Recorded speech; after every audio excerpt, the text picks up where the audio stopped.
Rusky's Crypto Cave here, and today's video is going to be the monthly profitability update. See how the month of July went, and we're 2 days into August, but it's the first day I had off since the end of the month, so it's the first chance I got. And I'm going to try to get through it quick because there's storms rolling through. You might hear some thunder in the background or the dogs rumbling and whatnot, so I'm going to try to get through this as quick as I can before dogs carry on too much, because they like to bark at thunder sometimes. But as far as you can see, my MMPOS, everything's still turned on. I am going to be shutting down the 2080 Ti's, but I figured I'm just going to leave them running until I can get out in the shed and then get them out. And then, but it is raining right now currently, so they're going to be staying on until it stops raining.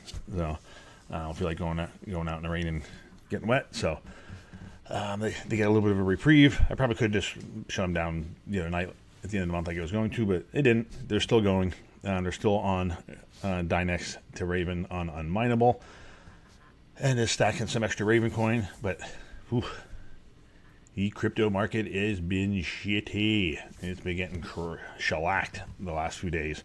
Same with stock market. Stock market is getting crushed too. So pretty much all risk assets are getting dump-oled. So, but it is what it is. It's not the first time it's happened. Won't be the last time. So we just got to deal with it. So let's get into my sheet here. This first one, we're going to go to electricity, which actually when I got the bill, it kind of surprised me. I thought I would have been using more electricity for the month, but I actually used 1,000 less kilowatts, which was kind of surprising. Just because I thought I definitely would have been using more, but I'm pretty sure July is when I switched the rigs over to more efficient settings for Xelis instead of the balls to the wall, just max hash rate stuff. Not necessarily max hash rate, but a good balance between hash rate and efficiency. But they were switched over to more efficient settings. And then the miners themselves got more efficient as well, so on and so forth. But we used 14,509 kilowatts for the month. And the bill was $1764. Because I thought it would have been offset more than that, just because the AC was running a lot more, because it's been hot as hell out. So, but I was actually kind of surprised, but hey, that's what they billed me, that's what it is. So, but it worked out to be 11.84 cents, so just shy of 12 cents per kilowatt. You can see here the 6060 Ti rig used 10 less kilowatts per month. We got 9 more kilowatts from the 2070 rig. Big savings was in the, not big savings, but a good bit of savings was in the 3070 Ti's. And then the shed itself used a couple hundred less kilowatts and stuff. So used about 600 less kilowatts per mining. And there are some stuff like the Nano 3, for example, that's uses about 100 watts ish. That's not really monitored. My CPU rigs aren't monitored, so I just need to get another one of those WeMo devices or a similar plug that does I can export CSV files and then do monthly reports for my CPU rigs, because that power hasn't been written off since I've been mining, because they were just never monitored. Actually, I thought about moving them all out into the shed too, and just be all on the shed breaker, which I now have the room on a top shelf. But we'll see. We'll figure something out. But right now they're in the basement. But that's either here nor there. They're probably 400 watts ish. Is probably what they're pulling all combined. So I probably should just manually calculate that, but whatever. It won't be a huge difference or a deal breaker or anything like that, so I'm not really too concerned. So, but one nice thing that did happen through the month with the little pump and Caspa though too. Go to on July 28th when I refreshed it around 8 p.m. Cash price was 0.188206, and we were at break even. I don't remember the last time I refreshed this, so let's give her a refresh right now.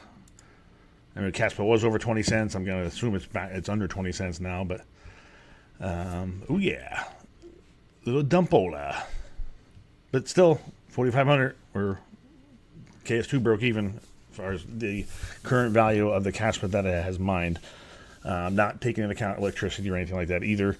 So if you would take that into account, then it's got more room to go. So because it uses about 1,200 watts, it's been running for 7.5 full months ish. Ballpark, somewhere in that range. So it has time to recoup the electricity and stuff as well. So, but nowhere near as far as break even in the amount of Caspa, because I spent 41,000 Caspa to get it, and we've only mined 24,000. So a little bit past halfway. As far as US dollar mined, the time that it was mined, we are almost 70% there. So I'm going to track, those are the 3 metrics that I'm tracking. And I'm just going to, I'll put over here in the dates and stuff like that, when it was hit and all that good fun stuff. So, but let's move on to, let's go to July. And then here is all the transactions. As you can see, pretty much Xelis across the board with some Caspa, Raven, Pac-Man payout.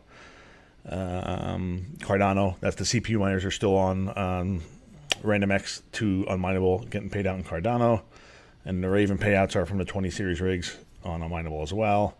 Had an Octaspace payout, my weekly Chia payouts, so on and so forth. And then as far as all the DIMO payouts and the mobile payouts, mobile I've been claiming every other Saturday, which is basically twice a month on Saturdays, and getting the payouts there. And there was a nice increase recently with the mobile payouts. You can see this 2-week period was 5,700. This one was 8,200. So that's a decent bump. And $11 compared to $8. But overall for the month, $59. As far as that goes, as far as mine value, currently worth $55. At one point in the month, this was higher. Last couple of days, it tanked. Same thing with the node income. 106.95 as far as node income, and you'll see this has been trending down because Neoxa has been getting pummeled. So hopefully that turns around. I did sell some of the Neoxa I mined. Actually, I have 30,000 or so Neoxa that I could sell to get them to USD, but I mean it just keeps going down and down and down. I don't know if I'm going to sell it right now. So, but anyways, total mining revenue for the month combined was $1,724.06. Current value is $1,667.98. And this actually is a little off because there are some dollar values missing here. So these, I currently have open orders for the Xelis payouts. So there's 1, 2, 3, 4, 5, 6, 7, 8 Xelis payouts, which actually even more because the ones that came today didn't get sold yet either. But that will go to August. Those are just still sitting in my Trade Ogre account, which don't have a whole lot in here, but yeah, I got 11 Xelis in there, some Nerai, some Pyron and Carlson, some of that nonsense. So, but not much in there. But anywho, for the month, basically the BTC miners earned 0.00425882 Bitcoin for a value of $275. And then DIMO got 225 DIMO for the month for a value of $39.40. 51.5625 flux. That does not count parallel assets, so that is just a native flux that's paid out for 32. 2,300 Caspa for the month. I did adjust the Caspa, the KS0 payouts from 200 Caspa to 100 Caspa. So I did make a change there. Mine 71 Xelis for the month for 728. 80 Cardano for 32. Neoxa 60,750 for 68. What we got here? And it's still those 2 nodes. Mine's $68 worth. They only cost $12. So 5x of my money every month on that as of now. It was a lot higher, but no. 10 Octaspace for 22. 30 Pac-Man. Pac-Man takes forever to get to 30 on K1 pool because the payout minimum is 30 Pac-Man. It takes a good month and a half or so to get there. At my hash rate anyway. So, because I just have the Jazzminer X41U is the only thing that's on there right now. And then with the price of Pac-Man, or not the price of Pac-Man, price of Octaspace, that is actually still profitable. Barely, but it's still profitable. Even at my electric right now. 4,500 Raven for the month for $83. 0.0642 Chia for a whopping $1.25. 479 pre-search for $5.64. This is one change I'm going to make once the contracts expire on pre-search is nothing changes.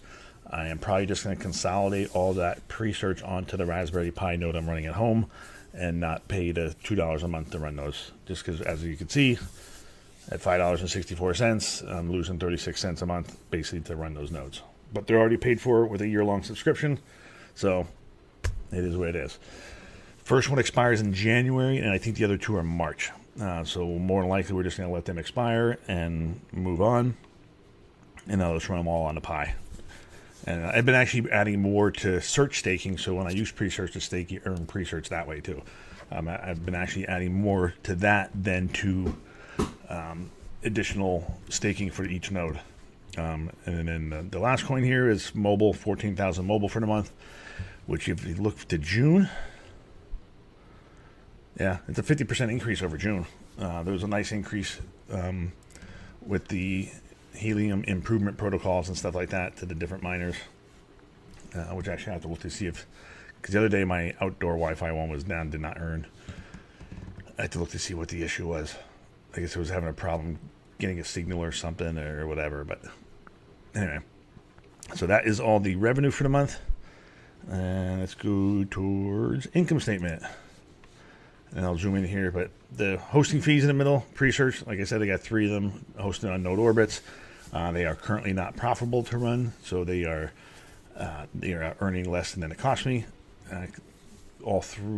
Technically all 4 nodes earn $5.64. 3 of them are hosted and cost to rent is $6. So, and then I hear the dogs grumbling. And the Neoxa 2 node orbits, Neoxa nodes, they cost $12 to run. And as you saw, they're still earning 68. So they are still profitable, even though Neoxa is plummeting in price. And then the Flux node is $28 to run, and that earned 32. So technically $4 profitable plus parallel assets. So I probably earned about the same amount in parallel assets. So that's about half of it. So basically $32, $36 a month in profit, taking into account the parallel assets. So that is still profitable to run, even though Flux has dropped a little bit down to 59, 58 cents, whatever it's down to. But here we go to 2 different sides. This is a value at the time of mining, so this is the taxable events. Mining income was $15.57, node income was $106. DeFi, which is DPIN now basically, is $59 and then the electric bill was $13.72.51 towards electric, hosting cost of $46. Net profit of $305, which is actually surprising. I thought it was gonna be worse than that. I thought it was gonna be barely breaking even, maybe $100 to the positive. Because actually I thought my electric bill was going to be higher, but I had a somewhat nice surprise that it was actually lower just because, for whatever reason. But yeah, that was nice. But and then here is current value. It's in that 305 and it's now turned into 250 basically. So, but if you look back to January, at the time profit was $1,500, still currently worth, even with the prices being down 2,200, $1,350 to $1,300. This is March income is down 23 to 16, 9 to 5, 799 to 640, 380 to 350. And you can see the last 2 months there wasn't a huge variance because a lot of that Xelis was mined and turned into USDT and then to Litecoin and off to Kraken and sold. But so there's not going to be any wild swings for the last few months because most of the Xelis was mined and then sold and swapped into Litecoin basically. USDT then Litecoin. So, but I pretty much really got to sit down today and evaluate as far as what I'm shutting off, what I'm going to leave on. I think I will be powering down the least efficient rigs. 3070s will stay on, the 3060 Ti's will stay on, the CMP cards will stay on. Some of the other stuff, 20 series rigs, I'll probably shut them all down. And the 3070 Ti's, I don't think they're worth keeping on, but I'll double check the numbers on those as well. But I might be shutting them down just until prices get better, just because it's not really worth it. I mean, yes, I am kind of building bags of Litecoin a little bit, but I do have orders to sell. But I am putting the orders in higher than what I'm paying for them. So I currently just recently bought Litecoin at, where the hell's Trade Ogre? Trade history, 69.75, and I think I have an order on Kraken for 71.50 or 72, something like that. Just to make a little bit of profit on it. Because it will get back there eventually. No rush to get back there, but at some point it will. And I have other Litecoin on Kraken right now. Like when Litecoin was in the 80s, I've had some sell orders in that they didn't get filled. So and I just had to sit and wait for those orders to get filled. So no big rush. It is what it is. Well, let's deal with it. In the worst case, if I do absolutely need the cash, I could always just liquidate it for market value and take the money and run. So, but that's what August is looking like. Starting to get ugly. Prices have been really, really shitty. So it sucks. But it seems like it's worse now. Almost as bad now than it was previously. But we always had like Pirate and Carlson and some of those other little shit coins that would just pop up, and you can mine them for a profit for a short period of time, and then they just faded out. And then Xelis has stuck around longer than those coins have, and remained profitable longer than those coins have. But the biggest thing is I want to see about, as far as like getting better electric rates and shopping suppliers and stuff. I'm kind of into a 6-month contract now, so I'm a month and a half into it ish, somewhere in there. So we'll see, but I'm thinking around November, I think, is when PP&L does another rate adjustment. So when they do their rate adjustment, everybody else will do theirs. You can probably hear my dog grumbling at their thunder and stuff, so they're getting a little more restless, but we're just going to keep on keeping on. I will be powering some stuff down. Like I said, 2080 Ti's are going to be the first ones to get shut down, then probably 2070s. Probably 3070 Ti's, but I'm going to check the results of them and see how they're actually doing, and then we'll go from there. But yeah, it's kind of ugly. So it is what it is. We just got to deal with it. So we're all in the same position as far as miners go, and we just got to do what works for us, each person individually. So if it was like a specific coin that I was stacking bags and bags and bags of, like, for example, Caspa, my KS zeros are basically, they are earning $1. Sorry, the flashbang is there for a little bit. I think this is the KS zeros. Maybe not. See what flashbang is again. Okay, that is the KS2. This will be the KS zeros. Yeah, so actually they're down to 85 cents. They cost me about 90 cents a day to run. So I did the math on them the other day. So they are technically now losing 5 cents a piece per day. I'm okay with that, just to stack the Caspa. So I'm going to let them go for a while. Just let it keep on running. But granted, they're original KS zeros. They're both overclocked to 160 gigahash. They've more than paid themselves off, which we could look here. And I stopped adding transactions back in end of April, and is when these things basically cost me about $2,600 between the two of them, roughly. So they're definitely broke even. And there's probably, there's 3 months of Caspa mine there, so which is probably another maybe close to 1,000 Caspa, if that. So maybe another $180 of value there. So, but I'm still gonna let them go, and because they don't use a whole lot of power, so we'll just let them just keep on doing their thing, and then if it gets to like 10 cents, then I'll just shut them down. But as long as they're above 50 cents, if I'm not losing more than 50 cents a day or so, I'll probably just keep them going, just to stack the coin. KS2 still profitable, so on and so forth. So yeah, there you have it. That was August. It's kind of shitty, but hey, what are you gonna do? It's the kind of market we're in. We need a bull run. We need it soon. But it's usually the fall after the halving is when things usually start picking up. So we've got about 2 to 3 months to go yet until we get to like September, October range. So hopefully we start getting some pumps. And rate cut in September from the Fed will definitely help. So we'll see what happens. But anyway, until the next video, we'll catch you later.